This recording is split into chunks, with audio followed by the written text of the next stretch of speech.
மாணவர்கள் எவரும் போதைக்கு அடிமையாகாதீர்கள்.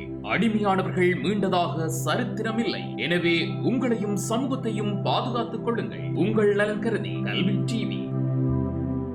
கல்வி தொலைக்காட்சி நேயர்களே, உங்கள் அனைவருக்கும் எனது அன்பு கலந்த வணக்கங்கள். சென்ற வாரம் நாங்கள் ஈழத்தமிழ் இலக்கிய வரலாறில் போர்த்துகேயர் காலம் பற்றி நாங்கள் பார்த்தோம். அதன் தொடர்ச்சியாக இன்றைய வகுப்பு அமைய இருக்கின்றது.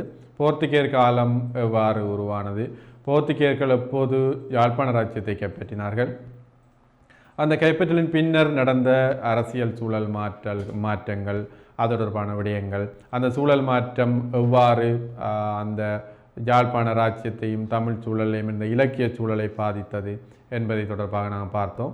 அதில் போர்த்துகேயர் காலத்தில் 37 வருடங்கள் போர்த்துகேயர்களுடைய ஆட்சி காலமாக மலர்ந்தது. இந்த ஆட்சி காலத்தில் எவ்வாறு இலக்கியங்கள் தோன்றின என்று பார்த்தோம். அதில் 3 இலக்கியங்கள் முக்கியமானது என்று சொல்லி நாங்கள் பார்த்தோம். அந்த 3 இலக்கியங்களும் எவ்வாறான பண்புகளை கொண்டிருக்கின்றன என்று பார்த்தோம். அதிலே நாங்கள் சென்ற கிளாஸில் இல்லை சென்ற வகுப்பிலே ஞானப்பள்ளு என்ற இலக்கியத்தை பற்றி விரிவாக பார்த்தோம். இன்று நாங்கள் அர்ச்சகப்பர் அம்மானை என்று சொல்லப்படுகின்ற இன்னும் ஒரு இலக்கியம் எவ்வாறு அமைந்தது என்பது தொடர்பான விடயங்களை பார்க்க இருக்கின்றோம்.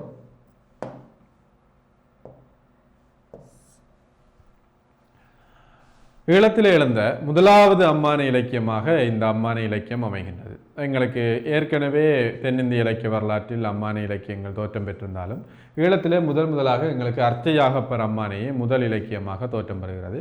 இது கத்தோலிக்க சமயம் சார்ந்த இலக்கியமாக மாறுகிறது. நான் ஏற்கனவே சென்ற வகுப்பில் சென்றது போல பொதுமக்கள் சார்பு இலக்கியங்களையே கிறிஸ்தவர்கள் பெரும்பாலும் பயன்படுத்தினார்கள். ஏனெனில் பொதுமக்களுக்கு கூற வேண்டிய விடயங்களை கூற வேண்டும் என்ற காரணத்தினால் இவை கூறப்பட்டிருக்கிறது. இல்லது அவர்கள் அதை பெரும்பாலும் பயன்படுத்தினார்கள் என்றும் சொல்ல முடியும். அர்ச்சயாகப்பர் அம்மானை அம்மானை என்பது என்ன என்று நாங்கள் பார்த்தால், பெரும்பாலும் பெண்கள் சுற்றியிருந்து வினாக்களை தொடுத்து அந்த வினாக்களுக்கு விடை சொல்லாவிடில் அவர் அந்த போட்டியிலிருந்து விலகுவதாகவும் ஏனையவர்களிருந்து விளையாடுவதாகவும் அவ்வாறு விளையாடப்படுகின்ற ஒரு விளையாட்டு முறை தான் அம்மானை என்பது. இந்த அம்மானையில் ஒரு ஆள் ஒரு விடயம் தொடர்பாக பேசி அந்த விடயம் தொடர்பாக சின்ன சின்ன வினாக்கள் எழுப்பப்பட்டு அதற்கு விடை சொல்வதாக பெரும்பாலும் அமையும். அவ்வாறான ஒரு இலக்கிய அமைப்பே அம்மானை என்ற இலக்கியம். சாதாரணமாக பெண்கள் விளையாடுகின்ற ஒரு விளையாட்டிலிருந்து உருவாகிய ஒரு இலக்கியம் என்று நாங்கள் கருதலாம். இதில் ஈழத்தில் எழுந்த அம்மானையில் இந்த அர்ச்சயாகப்பர் அம்மானை என்பது மிக முக்கியமானது. ஜாகப்பர் என்ற புனிதரை பற்றி பாடப்பட்ட இலக்கியம் இந்த இலக்கியம். ஜாகப்பர் அல்லது யாக்கோபு என்று நாங்கள் பார்ப்போம். இது யாக்கோபு என்று அழைக்கப்படுவதுண்டு. ஜாகப்பர் என்று கத்தோலிக்க மரபில் அழைப்பார்கள், அல்லது யாக்கோபு என்பதும் கத்தோலிக்க மரபில் வருவது. ஆங்கிலத்தில் சென்ட் ஜேம்ஸ் என்று அழைப்பார்கள், சென்ட் ஜேம்ஸ் என்று. சாதாரண மக்கள் இதனை சந்தியோக மையூர் அம்மானை அவ்வாறு குறிப்பிடுகிறார்கள். இது எல்லாமே ஒரே பெயர்கள் தான், மரபெயர்கள் அல்லது வேறு வேறு பெயர்கள் என்று நாம் சொல்லலாம். ஜாகப்பர் அம்மானை அல்லது புனித யாக்கோபு என்று பார்க்கலாம், அல்லது சந்தியோகு, சென்ட் ஜேம்ஸ் என்ற பெயர்கள் இதில் வருவதை நாங்கள் பார்க்கலாம். சந்தியோக மயூர் அம்மானை என்பது இது சாதாரண மக்களால் வழங்கப்படுவது. சந்தியோக மயூர் அம்மானை என்பதுதான் பெரும்பாலும் சொல்லப்படுகின்ற பெயர். அப்ப இந்த 4 பெயர்களும் ஒரே புனிதரை குறிக்கின்ற பெயர்கள். உங்களுக்கு தெரியும், புனிதர்கள் என்பது கிறிஸ்தவ சமயத்தில் அல்லது கத்தோலிக்க பாரம்பரியத்தில் கிறிஸ்தவ மத வளர்ச்சிக்காக பாடுபட்டவர்கள் அல்லது இயேசுவில் மிகவும் ஒன்றித்திருந்தவர்கள், அவருடைய அருளாற்றல் மூலமாக பூமியிலே சில அற்புதங்களை செய்தவர்கள், அவர்களைத்தான் நாங்கள் புனிதர்கள் என்று சொல்லுகின்றோம். அதில் ஒரு முக்கியமான புனிதராகத்தான் இந்த ஜாகப்பர் என்பவர் அமைகின்றார். ஜாகப்பர் என்ற புனிதர் இயேசுவின் சீடர்களில் மிக நெருக்கமான சீடராகவும் இவர் இருக்கின்றார். அன்புக்குரிய சீடராகவும் பார்க்கப்படுகின்றார், இயேசுடைய அன்புக்குரிய சீடராகவும். எனவே அந்த அமைப்பில் தான் இந்த இலக்கியம் அமைய இருக்கின்றது. எனவே ஜாகப்பர் அம்மானை என்பது தொடர்பாக நாங்கள் தொடர்ந்து மேலும் நாங்கள் இதில் நோக்கலாம்.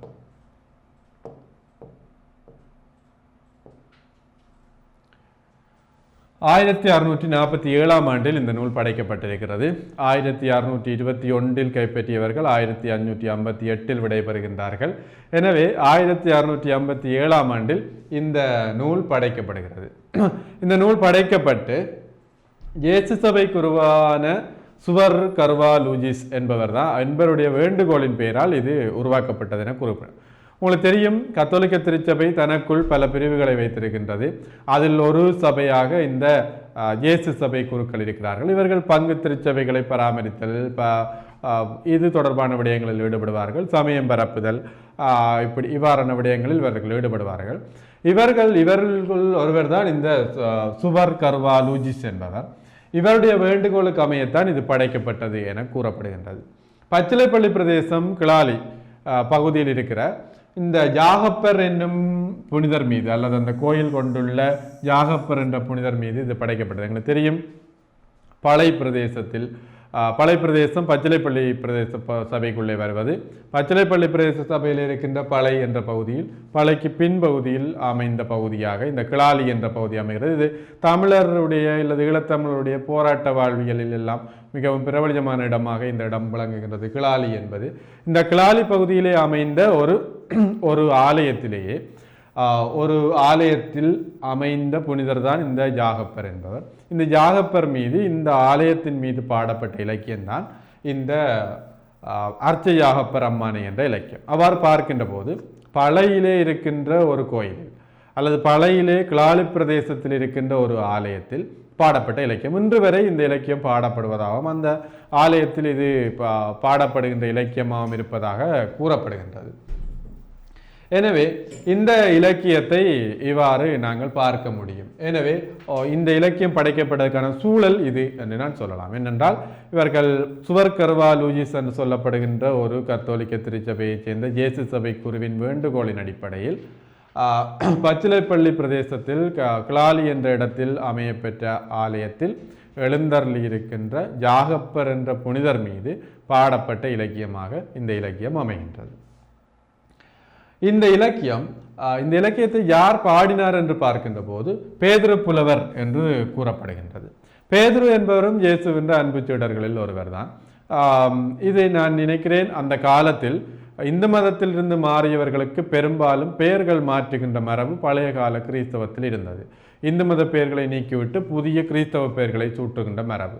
எனவே இவரும் ஒரு மதமாற்றம் செய்யப்பட்ட ஒருவராக இருக்கலாம். பேதுரு என்ற பெயர் அவருக்கு சூட்டப்பட்டிருக்கலாம். இந்த மதமாற்றம் தெல்லிப்பளையைச் சேர்ந்த பேதுரு என்று சொல்லப்படுகிறது. இலங்கையில் பெரும்பாலும் பல பளைகள் இருக்கிறது. தெல்லிப்பளை, அல்லிப்பளை, புலோப்பளை என்று பல பளைகள் இருக்கிறது. அதில் தெல்லிப்பளை என்பதும் பிரபலமான ஒரு இடம். இந்த தெல்லிப்பளையிலே இருக்கிற பேதுரு புலவர் என்பவர் தான் இதனை பாடினார் என்று குறிப்பிடப்படுகிறது. ஆரிய கோத்திரத்தோன், அன்பு நெறி நீதியுள்ளோன், சீரிய பேதுரு என்பான் இதனை படைத்தான் என முன்னுரையிலே வருகிறது. எனவே பேதுரு என்ற பெயர் அமைந்த பெயராக இருக்கும். அவருடைய சொந்த பெயர் வேறாக இருக்கலாம். கிறிஸ்தவ மதத்துக்கு மாறிய பின்னர் இவருக்கு இந்த பெயர் வழங்கப்பட்டிருக்கலாம். அந்த பெயரில் அமைந்த புலவர் ஒருவர் தான் இந்த பாடலை பாடியிருக்கிறார், அல்லது இந்த அர்ச்ச ஜாகப்பர் அம்மானையை பாடியிருக்கின்றார் என்று சொல்லலாம். அப்ப ஆரிய சக்கரவர்த்திகள் வம்சத்தை சேர்ந்தவர் இவர் என்று கூறுவதன் மூலம் இவர் ஏற்கனவே ஒரு சைவராக இருந்திருக்கலாம் என்று நாங்கள் நம்பலாம். ஏனெனில் ஆரிய சக்கரவர்த்திகள் பிராமணர்கள். எனவே ஆரிய சக்கரவர்த்திகள் வம்சத்தில் வந்தவர் என பாடல் வருகிறது. ஆரிய கோத்திரத்தோன், அன்பு நெறி நீதியுள்ளோன் என பாடல் வருகிறது. எனவே இவர் மதமாற்றம் செய்யப்பட்ட ஒரு கிறிஸ்தவராக இருந்திருக்கலாம். அவ்வாறு இருந்து கொண்டுதான் இந்த அர்ச்ச ஜாகப்பர் அம்மானை என்ற இலக்கியத்தை இவர் பாடியிருக்கிறார் என்று வரணும். அப்ப பேதுரு என்ற ஆலயத்தை இவர் ஞான தீட்சை பெற்றதால் என்று வருகிறது. அதாவது ஞானஸ்நானம் என்ற ஒரு சடங்கு கிறிஸ்தவ மதத்தில் முக்கியமானது. அந்த சடங்கில் தான் அவர்கள் கிறிஸ்தவர்கள் ஆக்கப்படுவார்கள். எனவே அந்த இடத்தில், அந்த ஆலயத்தில் அவர் அந்த ஞான தீட்சை பெற்றதால் அவருக்கு அந்த பேர் வந்திருக்கலாம் என்றும் ஒரு கருத்து நிலவுகிறது. அடுத்ததாக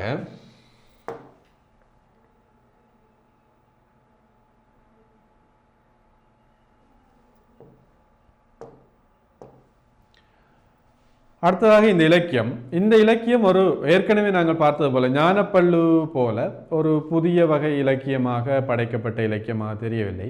ஏற்கனவே இந்த இலக்கியம் இங்கு மொழிமாற்றம் செய்யப்பட்டிருக்கிறது தமிழுக்கு என்று தெரிகிறது.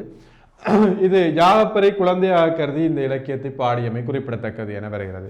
ஆரம்பத்தில் இது ஒரு குழந்தை இலக்கியம் போல. ஜாகப்பர் ஒரு புனிதர். அவர் கிறிஸ்தவ மதத்துக்காக பல தொண்டுகளை செய்திருக்கிறார். ஆனால் அவரை குழந்தையாக வைத்துக்கொண்டு பாடல்கள் பாடப்பட்டிருக்கிறது.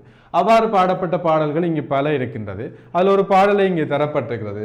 மாணிக்க செப்பே, வைரமணி விளக்கே, ஆனி பொன்னென்னு அழகு சரி பளிங்கே கொஞ்சம் கிளிக்குழந்தாய் கோமளமே கோகுலமே அஞ்சாத பஞ்சனையில் ஆரமுதே பள்ளி கொள்வாய் என்று சொல்லி ஒரு தாலாட்டு பாடல் போல அந்த பாடல் அமைகிறது. இந்த பாடல்கள் இலகுவாக புரிந்து கொள்ளக்கூடிய பாடல்கள்.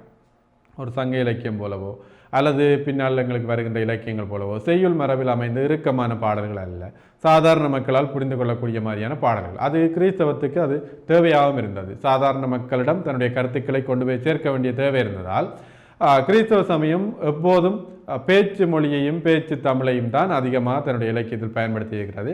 எனவே ஜாகப்பர் அம்மானையும் அவ்வாறு தான் பாடப்பட்டிருக்கிறது என்பது தெரிகிறது. எனவே குழந்தை இலக்கியமாக இந்த பாடல் பாடப்பட்டிருக்கிறது. இப்போது நாங்கள் முன்னுக்கிருந்து இந்த ஜாகப்பர் அம்மானை என்னும் ஒரு சுருக்கமாக நாங்கள் பார்க்க வேண்டுமானால் அவ்வாறு பார்க்கலாம். ஜாகப்பர் அம்மானை என்பது ஒரு அம்மானை சார்ந்த இலக்கியம், சாதாரண மக்களுக்கானது. யார் பாடியிருக்கிறார் என்று பார்க்கின்ற போது தெல்லிப்பளையைச் சேர்ந்த பேதுரு புலவர் என்பவர் பாடியிருக்கிறார். பேதுரு என்ற ஆலயத்தில் ஞான தீட்சை பெற்றதால் இவருக்கு பேதுரு என்ற பெயர் வந்திருக்கலாம் என்று கருதப்படுகிறது. ஜேசு சபை குருவான சுவர் கர்வாலூஜிஸ் என்பவர் என்ற வேண்டுகோளின்படி இந்த இலக்கியம் பாடப்பட்டிருக்கிறது. சந்தியோகுமையூர் அம்மானை என சாதாரண மக்களால் இது அழைக்கப்படுகின்றது. அதைவிட ஜாக்கோபு, சென்ட் ஜேம்ஸ் என்ற பெயர்களும் இந்த புனிதருக்கு வழங்கப்படுகிறது என்று நாங்கள் பார்க்கின்றோம். இதை பின்னர் இது ஒரு குழந்தை இலக்கியமாக பாடப்பட்டிருக்கிறது என்று சொன்னேன். அதைவிட இது ஏற்கனவே இருந்த கதை ஒன்றைத்தான் மொழிபெயர்ப்பு செய்து பாடப்பட்டிருக்கிறது என்றும் சொன்னேன். இனி ஏனைய தகவல்களை பார்ப்போம்.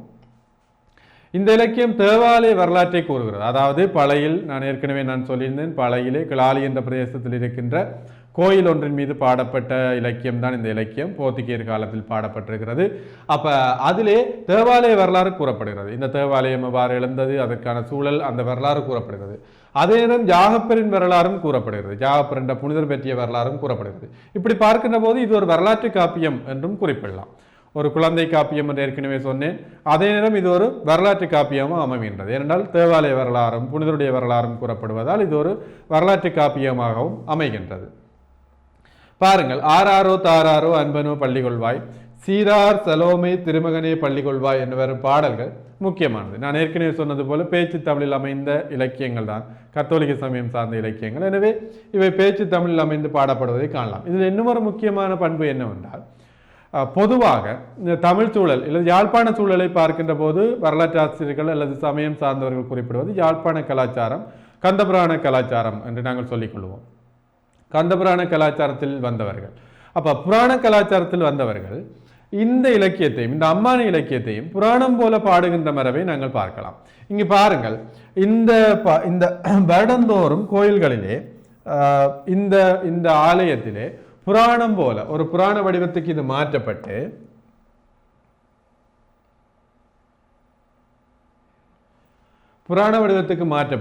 சிறிய சிறிய பகுதிகளாக உடைக்கப்பட்டு சின்ன சின்ன புராணங்களாக அந்த கோயிலுடைய நவநாட்கள் என்பது இப்போது கொடியேற்றம் முடிந்த பின்னர் வருகின்ற, இப்போ நல்லூர் கோயிலானால் கொடியேற்றம் முடிந்த பின்னர் வருகின்ற 25 நாட்கள் போல கிறிஸ்தவ சமயத்தில் வருகின்ற 9 நாட்கள் நவநாட்கள் என கருதப்படுகின்ற கொடியேற்றத்தின் பின்னர் வருகின்ற நாட்கள். அப்படி வருகின்ற கொடியேற்றத்துக்கு பின்னர் அல்லது கொஞ்சம் முதலே தொடங்கி சிறிய சிறிய பகுதிகளாக துண்டு துண்டாக பாடப்பட்டு இந்த கோயிலே திருவிழா நாட்களில் இது பாடப்படுவதாக இன்று வரை இந்த பாடல்கள் இந்த அச்சையாப்பர் அம்மானை இன்று வரை கிளாலியில் இந்த கோயிலில் பாடப்படுவதாக கூறப்படுகிறது. இது போர்த்துகீயர் காலத்து நூலாக இருந்தாலும் இன்று வரை இந்த பாடல் பாடப்படுவதாக இல்லை ஒரு நிகழ்த்து கலையாக இந்த பாடல் அங்கே பாடப்படுவதாக அறிய முடிகின்றது. அதிலே முக்கியமாக இந்த அச்சையாப்பர் அம்மானை மத பிரச்சார நோக்கை கொண்டது. பொதுவாக பெரும்பாலும் போர்த்துகீயர் காலத்தில் எழுந்த இந்த 3 நூல்களுமே அந்த சமயத்தினுடைய அல்லது கிறிஸ்தவ சமயத்துடைய பிரச்சார வாகனங்களாகத்தான் செயற்படுகின்றது. இந்த நூலும் அவ்வாறு தான் பார்க்கப்படுகிறது. பாருங்கள், பாதகத்தை விட்டொதுங்கு பராபரனை நெஞ்சில் வைத்து தீதற்று உலகோர் கதி சேர்ந்தது என்று வாழியவே என்று வருகிறது பாடல். பெரும்பாலும் இது ஒரு சமய பிரச்சார நூல் தான். அது சமய பிரச்சார நூலாகவே இங்கு இடம்பெற்றிருப்பதை காண முடிகிறது. அப்போ ஏற்கனவே நான் இது சொல்லியிருக்கிறேன், காவிய வடிவிலே இந்த இலக்கியம் பாடப்பட்டாலும் இது சாதாரண மக்கள் புரிந்து கொள்ள வேண்டும் என்பதற்காகத்தான் அம்மானை வடிவுக்கு மாற்றப்பட்டது. இது ஒரு மொழிபெயர்ப்பு இல்லாத ஏற்கனவே இருந்த ஒரு இலக்கியம் என்றும் நான் கூறியிருந்தேன். அப்போ சாதாரண பேச்சு தமிழிலே பாடப்பட்டிருக்கிறது என குறிப்பிட்டேன்.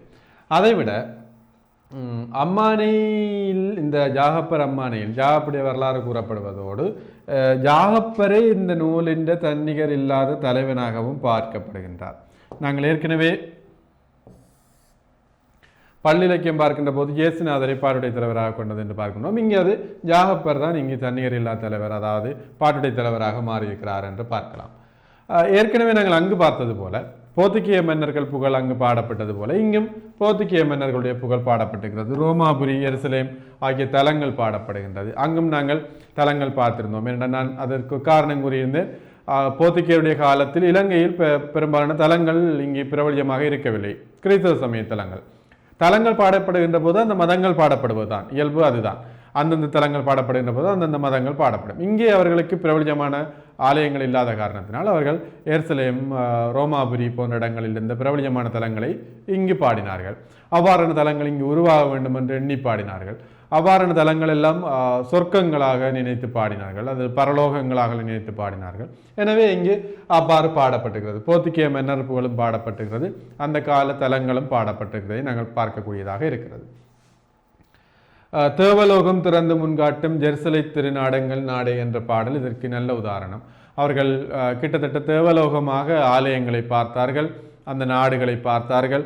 அவ்வாறு இந்த நாடு வர வேண்டும், இங்கும் கிறிஸ்தவம் பரவ வேண்டும் என்ற நம்பிக்கையில் கிறிஸ்தவ சமய பிரச்சாரத்துக்காக பயன்படுத்தப்பட்ட நூல்களாக இந்த நூல்கள் வருகின்றன. எனவே அது அவ்வாறு அமைகின்றதை பார்க்கலாம். நான் ஏற்கனவே குறிப்பிட்டது போல சைவ ஆலயங்களில் புராணங்கள் படிப்பது போல இங்கு 53 பகுதிகளாக பிரித்து இந்த நூல் பாடப்படுகிறது என ஏற்கனவே நான் குறிப்பிட்டேன். எனவே இங்கு நாங்கள் அதை பார்க்கக்கூடியதாக உள்ளது. அது ஒரு பகுதியாக நான் இங்கே போட்டிருக்கின்றேன். எனவே சுருக்கமாக நாங்கள் அர்ச்சயாகப்பர் அம்மானை ஒரு முறை பார்த்துவிட்டு நாங்கள் அடுத்த நூலுக்கு போகலாம். ஜாகப்பர் அம்மானை, அர்ச்சயாகப்பர் அம்மானை என்பது ஒரு சாதாரண பொதுமக்களுக்கான ஒரு இலக்கியம். இங்கு ஜாகப்பர் என்ற புனிதரே பாடப்படுகின்றார். இவர் ஜாக்கோபு என பார்க்கப்படுகிறார். ஆங்கிலத்திலே அது சென்ட் ஜேம்ஸ் என்று சொல்லப்படுகிறது. சாதாரண மக்கள் அதனை சந்தியோக மையூர் அம்மானை என குறிப்பிடுகிறார்கள். இது ஜேசு சபைக்கு உருவான சுவர் கர்வா லூஜிஸ் என்பவரின் வேண்டுகோளின் அடிப்படையில் பாடப்பட்ட இலக்கியமாக பெறுகிறது. தெல்லிப்பளையைச் சேர்ந்த பேதுரு புலவர் என்பவர் இதனை பாடியிருக்கிறார். எனவே தெல்லிப்பளையில் இருக்கின்ற பேதுரு புலவர் என்பவர் இதனை படைத்திருக்கிறார். இவர் ஒரு மதம் மாறிய கிறிஸ்தவராக இருக்கலாம் என்று நம்பப்படுகிறது. அதைவிட இந்த கிறிஸ்தவ சமயத்திலே வருகின்ற ஒரு வரலாறு காப்பியமாக இது வருகிறது. ஒரு குழந்தை காப்பியமாகவும் இது படைக்கப்பட்டிருக்கிறேன் சொன்னேன். ஜாகப்பரை குழந்தையாக அமைத்து பாடியிருக்கிறார்கள். வரலாற்று காப்பியமாக வருகிறது. தேவாலய வரலாறும் ஜாகப்பரின் வரலாறும் பாடப்படுவதால் இது ஒரு வரலாற்று காப்பியமாகவும் பார்க்கப்படுகின்றது. அதை தாண்டி ஏற்கனவே நாங்கள் பள்ளி இலக்கியம் பார்த்தது போல இங்கும் போர்த்துகீய மன்னர்கள் புகழப்படுகின்றார்கள். எருசலேம், ரோமாபுரி தேவாலயங்கள் பாடப்படுகின்றது என்று பார்த்தோம். அதை தாண்டி ஒரு புராண கலாச்சாரத்துக்குள் இந்த மக்கள் இருந்ததால் அவர்கள் தாங்களும் புராண படலத்துக்கு வந்து இந்த ஆலய திருவிழா நாட்களிலே புராணங்கள் பாடப்படுவது போல 53 பகுதிகளாக இது பிரிக்கப்பட்டு தனித்தனியாக இன்று வரை பாடப்படுகிறது. இந்த நூல் ஒரு நிகழ்த்து கலையாக, அரங்கேற்ற கலையாகவும் இந்த நூலும் இந்த அம்மானையும் பயன்படுத்தப்படுகிறது என்று நான் குறிப்பிட்டேன். கிளாலை பிரதேசத்தில் இருக்கிற பச்சிலைப்பள்ளி கிளாலை பிரதேசத்தில் இருக்கிற ஒரு ஆலயத்தின் வரலாறை இந்த நூலில் பாடப்படுகிறது என்பது இன்னும் ஒரு முக்கியமானது.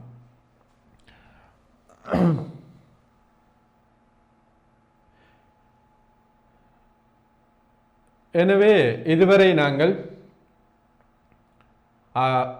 அர்ச்சயாகப்பர் அம்மானையை பார்த்தோம்.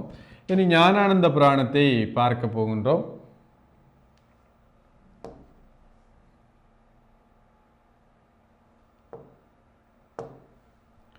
ஞானானந்த புராணத்தை பார்க்கின்ற போது நான் ஏற்கனவே ஆரம்பத்திலே சொல்லியிருந்தேன், 3 நூல்கள் போர்த்துகீயர் காலத்தில் தோற்றம் பெற்றது. ஒன்று ஞானப்பள்ளு, 2வது அர்ச்சயாகப்பர் அம்மானை, 3வது ஞானானந்த புராணம்.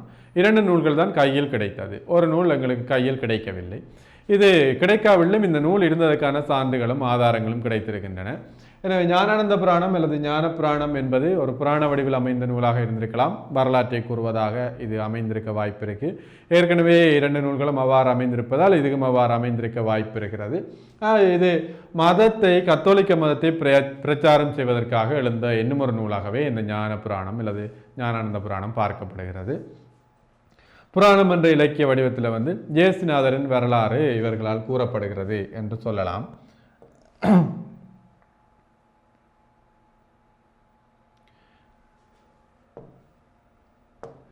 இது தொன் பிலிப் என்பவரால் பாடப்பட்டது. இந்த நூல் தொன் பிலிப் என்பவரால் பாடப்பட்டதாக அமைகிறது. அதே நேரம் 1104 விருத்தப்பாக்களை கொண்டது என்று. ஏற்கனவே நாங்கள் ஞானப்பள்ளு பார்க்கின்ற போது அது விருத்தப்பா, கட்டளைக்கலித்துறை, வெண்பா போன்ற யாப்புக்கள் பயன்படுத்தப்பட்டது என்று பார்த்தோம்.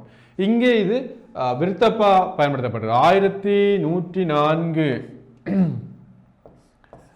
விருத்தப்பாக்கள் பாடப்பட்டிருக்கிறது. இது ஒரு மிகப்பெரிய நூலாக படைக்கப்பட்டிருக்கிறது என்பது தெரிகிறது. ஒரு பெரிய நூல். ஏற்கனவே நாங்கள் பார்த்த ஞானப்பள்ளி 257 பாடல்களை கொண்டது. இது 1104 பாடல்களை கொண்டிருக்கிறது. எனவே ஒரு பெரிய நீண்ட வரலாற்று நூலாக இது அமைந்திருக்கக்கூடும்.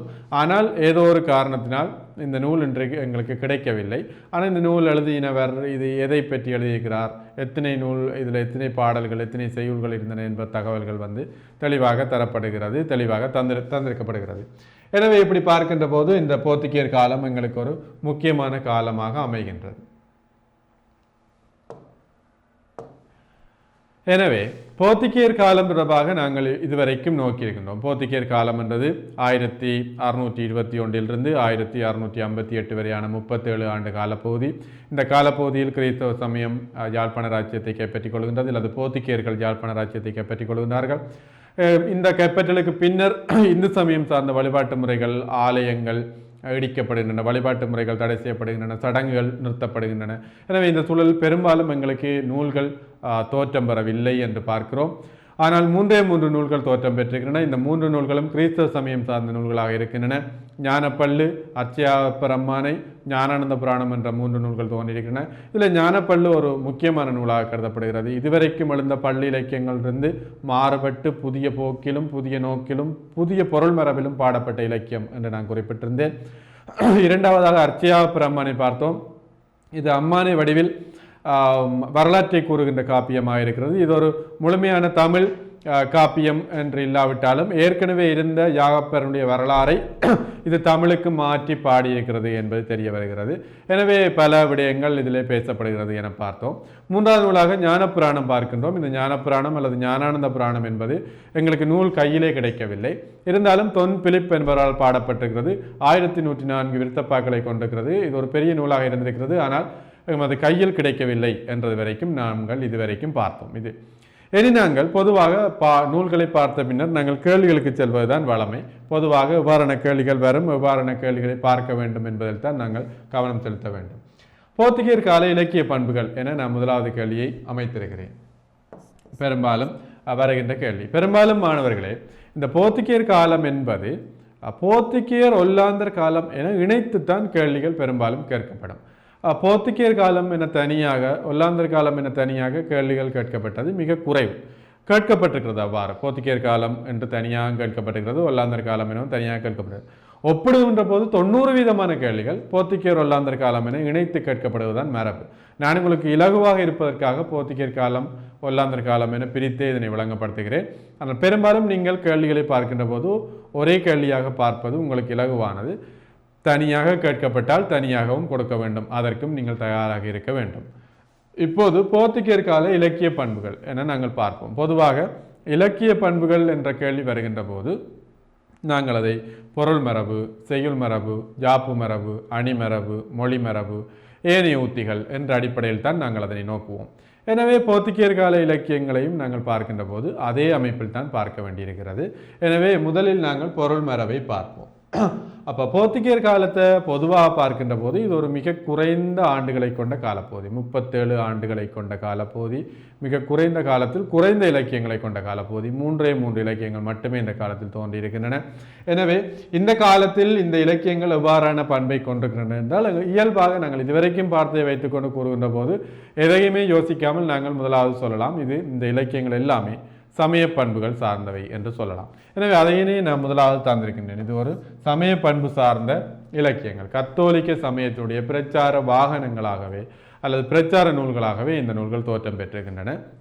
ஆனால் நாங்கள் பொதுவாக பார்க்கின்ற போது, இப்போ பல்லவர் காலத்தை எடுத்து பார்க்கின்ற போது நாங்கள் பொருள் மரபை இன்னும் பல பிரிவுகளாக பிரிப்போம். கிட்டத்தட்ட போர்த்துகீயர் காலத்தின் பொருள் மரபை நாங்கள் இன்னும் பல பிரிவுகளாக பிரித்தல் தான் பொருத்தமாக இருக்கும். எனவே நான் இவற்றை ஒரு 4 பிரிவுகளாக பிரித்திருக்கின்றேன். முதலாவது, இந்த நூல்களுடைய மிக முக்கியமான பாடுபொருள் அல்லது மிக முக்கியமான பொருள் மரபு என்னென்று பார்த்தால் இயேசுநாதரின் வரலாற்றையும் அவருடைய பெருமைகளையும் கூறுதல். ஜேசுநாதன் வரலாறும் அவருடைய பெருமைகளையும் கூறுதல். கத்தோலிக்க சமயத்தின் ஜேசுநாதரின் பண்புகள் அல்லது அவருடைய பெருமைகளை கூறுதல் தான் மிக முக்கியமானது. எனவே இந்த நூல்கள் எல்லாமே அவற்றை செய்கின்றன. அது ஞானப்பல்லாக இருக்கட்டும், ஞானானந்த புராணமாக இருக்கட்டும், அர்ச்சியாக பிரமையானியாக இருக்கட்டும், அம்மானியாக இருக்கட்டும், எதுவானாலும் அது ஜேசுநாதரின் பெருமையை கூறுவதை நாங்கள் பார்க்கலாம். ஞானப்பல்லுன்ற பாட்டுடை தலைவரை ஜேசுநாதர் தான் அமைகிறார். எனவே இது ஜேசுநாதரின் பெருமையை அவை பாடுகின்றன. அடுத்ததாக புனிதர்களின் வரலாறை கூறுவது பொருள் மரபுக்குள் தான் பார்க்கப்படுகிறது. அடுத்ததாக புனிதர்களின் வரலாற்றை கூறுவது இது அடுத்த பொருள் மரபு. முதலில் ஜேசுநாதரின் வரலாற்றை கூறுவதும் என்று பார்த்தோம். இரண்டாவது புனிதர்களின் வரலாற்றை கூறுவது. இக்கால இலக்கியங்களில் மிக பிரதானமான பண்பாக இது விளங்குகிறது. அர்ச்சையாப்பர் அம்மானை நாங்கள் காணலாம். நாங்கள் ஏற்கனவே பார்த்தோம் ஜாகப்பர் அல்லது சந்தியோ மயூர் அம்மானை செயின்ட் ஜேம்ஸ் என்ற இந்த புனிதர் பாடப்படுகின்றார். இந்த இலக்கியத்தினுடைய பாடுபொருள் அல்லது பிரதான கதாபாத்திரம் ஜாகப்பர் தான். எனவே புனிதர்களின் மரபை பாடுதல் என்பது இக்கால இலக்கியங்களின் முக்கியமான பொருள் மரபாக காணப்படுகின்றது. அடுத்ததாக மேலை நாட்டு தலங்கள் பாடப்படுதல். இது நான் எல்லா நூல்களுக்கும் இதை நான் சொல்லியிருந்தேன். இந்த இலங்கையில் பிரபலியமான கிறிஸ்தவ தலங்கள் இல்லாத காரணத்தினால் போர்த்துகீயர் கால இலக்கியங்கள் எல்லாம் ரோமாபுரி எருசலேமில் இருந்த ஆலயங்களைத்தான் பிரதானமாக பாடின. எனவே இந்த இலக்கியங்கள் எல்லா 3 இலக்கியங்களும் நாங்கள் ரோமாபுரி தலங்களும் எருசலேம் தலங்களும் பாடப்படுவதை காண முடிகிறது. எனவே அதுவும் ஒரு முக்கியமான பண்பாக இருக்கிறது. அடுத்தது போர்த்துகீய மன்னர்களை பாடுதல் என்பது முக்கிய 4வது. 4ஆக நான் பிரித்திருக்கின்றேன். மன்னர்கள் பாடுதல் பற்றியெல்லாம் நாங்கள் ஏற்கனவே விரிவாக பார்த்து விட்டோம். எதற்காக போர்த்துகீய மன்னர்கள் பாடப்படுகிறார்கள் என்று நாங்கள் பார்த்தோம். எனவே அப்படி பார்க்கின்ற போது இந்த போர்த்துகீயர் கால இலக்கியங்களின் பொருள் மரபாக 4ஐ நாங்கள் பிரித்து பார்க்கலாம். முதலாவதாக இயேசுவும் அவருடைய வரலாறும் பாடப்படுதல். இரண்டாவதாக புனிதர்கள் பாடப்படுதல். அது நாங்கள் அர்ச்சையாப்பர் அம்மானை உதாரணமாக பார்க்கலாம். மூன்றாவதாக போர்த்துகீயத்தில் இருக்கிற அல்லது எருசலேம் ரோமாபுரி தலங்கள் பாடப்படுதல் என்று பார்த்தோம். 4ஆவதாக போர்த்துகீய மன்னர்கள் பாடப்படுதல். இந்த 4மே போர்த்துகீய கால இலக்கியங்களின் முக்கியமான பொருள் மரபாக அமைவதை நாங்கள் பார்க்கலாம். அடுத்ததாக நாங்கள் இலக்கிய வரலாற்றில் பார்ப்பது செய்யுள் மரபு அல்லது இலக்கிய வடிவம் என்று பார்க்க வேண்டும். இலக்கிய வடிவம் என்று பார்க்கின்ற போது எங்களுக்கு பெரிதாக பார்ப்பதற்கு இங்கே பெரிய அமைப்பு இல்லை. 3 இலக்கியங்கள் தான். 3 இலக்கியங்களும் 3 இலக்கிய வடிவங்களில் அமைந்திருக்கின்றன. முதலாவது பள்ளு இலக்கியம். அது நான் ஏற்கனவே தனியாக உங்களுக்கு பள்ளு விளங்கப்படுத்தி இருக்கின்றேன். பள்ளு என்பது என்ன, அதில் உள்ள பாத்திரங்கள் என்ன, எவ்வாறு அமையும் என்பதெல்லாம் பார்த்திருக்கின்றோம். எனவே நாங்கள் இங்கே கேள்வியை பார்ப்பதால் சுருக்கமாகவே பார்த்துக்கலாம். பள்ளு இலக்கியம் பள்ளு என்ற இலக்கிய அமைப்பு பயன்படுத்தப்பட்டிருக்கிறது. அம்மானை என்ற இலக்கிய அமைப்பு பயன்படுத்தப்பட்டிருக்கிறது. புராணம் என்ற இலக்கிய அமைப்பு பயன்படுத்தப்படுகிறது. இந்த 3 தான் இலக்கிய வடிவம். போர்த்துகீயர் காலத்தில் 3 நூல்கள் எழுந்திருக்கின்றன. 3 நூல்களும் 3 இலக்கிய வடிவத்தில் அமைந்துள்ளன. இது பொதுவாக நீங்கள் யாவரும் அறிந்த விஷயம்தான். எனவே அது பற்றிய விளக்கங்கள் தேவையில்லை. நான் அடுத்த பகுதிக்கு செல்கின்றேன். ஜாப்பு மரபு. ஜாப்பு என்று பார்க்கின்ற போது போர்த்துகீயர் கால இலக்கியங்கள் பெரும்பாலும் விருத்தப்பாவாலே பாடப்பட்டன. வெண்பா, இப்போ நாங்கள் ஞானப்பள்ளு பார்க்கின்ற போது பார்த்தோம், வெண்பா, கட்டளை, கலித்துறை போன்றவை பயன்படுத்தப்பட்டிருக்கிறது என்று. ஆனால் ஞானப்பள்ளு, அர்ச்சையாப்பரம்மானை, அதே ஞானானந்த புராணம் 3மே விருத்தப்பா பயன்படுத்தப்பட்டிருக்கிறது. அர்ச்சையாப்பரம்மானை முழுக்க விருத்தப்பாவால் பாடப்பட்டிருக்கிறது. ஞானானந்த புராணம் விருத்தப்பா 1104 விருத்தப்பாக்களை கொண்டது என்று பார்த்திருக்கின்றோம். எனவே பெரும்பாலும் பயன்படுத்தப்பட்டது விருத்தப்பா தான். நாங்கள் பெரும்பாலும் அவ்வாறு தான் பார்ப்போம். இப்போ சங்கமரிய காலம் என்றால் வெண்பா என்போம், சங்க காலம் என்றால் ஆசிரியப்பான்னு சொல்லுவோம், பல்லவர் காலம் என்றால் விருத்தப்பான்னு சொல்லுவோம். எனவே அதுபோல போர்த்துகீயர் காலமும் பெரும்பாலும் விருத்தப்பாவால் பாடப்பட்ட பாடல்களே மிக அதிகமாக இருக்கிறது. வெண்பா மற்றும் கட்டளை, கலித்துறை போன்ற பாடல்களும் சிறுபான்மையாக இந்த ஜாப்புகள் இந்த கால இலக்கியங்களில் பயன்படுத்தப்பட்டிருக்கிறது என்பது தெரிகிறது. மொழிமரபு நான் ஏற்கனவே விளங்கப்படுத்தும் போதே விரிவாக இவற்றை சொல்லிக் கொண்டு வந்தேன். கத்தோலிக்க சமயத்துக்கு தன்னை இந்த ஈழத்திலே நிலைநிறுத்த வேண்டிய தேவை இருக்கிறது. எனவே யாரும் விளங்காத மொழிநடையில் இந்த பாடல்களை பாடி அவர்களுக்கு எந்த பயனும் இல்லை. எனவே பெரும்பாலும் இந்த சமயம் சார்ந்த நூல்கள் அனைத்துமே எப்போதுமே சாதாரண மக்களுக்கு புரியக்கூடிய மிக இலகுவான மொழிநடையில் தான் படைக்கப்பட்டிருக்கின்றன. பேச்சு வழக்கு சொற்களை மிக அதிகமாக பயன்படுத்த, எழுத்து வழக்கு சொற்களை பெரும்பாலும் அவர்கள் குறைத்து கொண்டு பேச்சு வழக்கு சொற்களை தான் மிக அதிகமாக பயன்படுத்துகிறார்கள். ஏனெனில் சாதாரண மக்களுக்கு தமது மதம் சார்ந்த கோட்பாடுகள், மத கொள்கைகள், மதம் சார்ந்த பெரியவர்கள், மதம் சார்ந்த கடவுளர்களை அடையாளம் காண வேண்டிய தேவை அவர்களுக்கு இருந்தது. எனவே அவர்கள் பெரும்பாலும் மிக சாதாரணமான பேச்சு வழக்கையும் சாதாரணமான மொழிநடையும் எளிமையான மொழிநடையும் பயன்படுத்தித்தான் போர்த்துகேயர் கால இலக்கியங்கள் பெரும்பாலும் பயன்படுத்தப்பட்டுள்ளன. சில நேரங்களில் அது வடமொழி சார்ந்த சொற்களும் இங்கு பயன்படுத்தப்பட்டிருக்கின்றன என்று சொல்லலாம். வேற்றுமொழி சொற்கள் இருக்கின்றன இங்கு. ஏனென்றால் அர்ச்சயாகப்பர் அம்மானை எல்லாம் மேற்கு நாடில் எழுதப்பட்ட ஒரு இலக்கியம்தான் இங்கும் படைக்கப்பட்டது. எனவே அங்கேருந்து வருகின்ற போது மொழிபெயர்ப்பு இலக்கியங்களுக்கு பொதுவான பண்பு அது வேற்றுமொழி சொற்கள் பயன்படுத்தப்படும். எனவே இங்கும் அது சாதாரண பேச்சு வழக்கு சொற்களோடு வடமொழி சொற்கள் இருக்கின்றன, பிறமொழி சொற்களும் கலந்த ஒரு அமைப்பு தான் போர்த்துகேயர் கால இலக்கிய மொழி அமைப்பு என்று பார்த்தால் அவ்வாறு தான் அமைகின்றது.